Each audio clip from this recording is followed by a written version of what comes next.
নমস্কাৰ।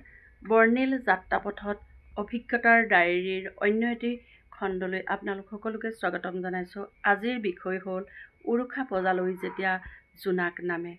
উৰুষা পজালৈ যেতিয়া জোনাক নামে, ৰ'দৰ সুগন্ধি বিয়পে অথবা প্ৰশান্তিত উজ্বলি উঠে, সেয়া আনন্দই হ'ল সুকীয়া।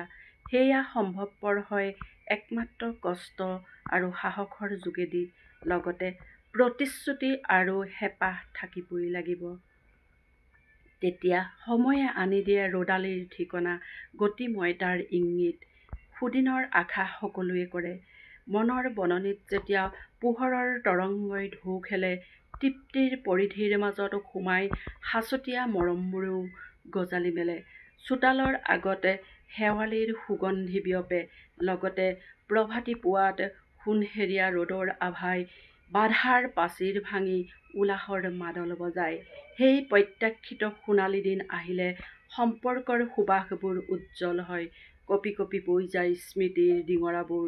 কিন্তু এইটোও প্ৰত্যক্ষ হয় যে সুদিন আহিলে স্নেহৰ পৃথিৱীত দপদপাই ফুৰিবলৈও মন মেলে। কুটিলতাই আমনি কৰে, লিপচাই আগভেটি ধৰে। তেতিয়া পংকিলতাৰ মাজত কটোৱা দিনবোৰৰ কথা কিন্তু মানুহে পাহৰি পেলায়। জীৱনৰ পৰা আহৰণ কৰা কামনা, বাসনা, আশা, প্ৰেৰণা এই সকলোবোৰেই আমাৰ লগতেই থাকে। বিশাল পৃথিৱীখনত অনিৰ্বচনীয় ৰূপৰ ভিন্নতা সময়ত যেনেকৈ দেখা পাওঁ, ঠিক তেনেকৈ প্ৰত্যেক ব্যক্তিৰ ৰূপ ৰঙৰ ভিন্নতা আমি দেখিবলৈ পাওঁ। ধন্যবাদ।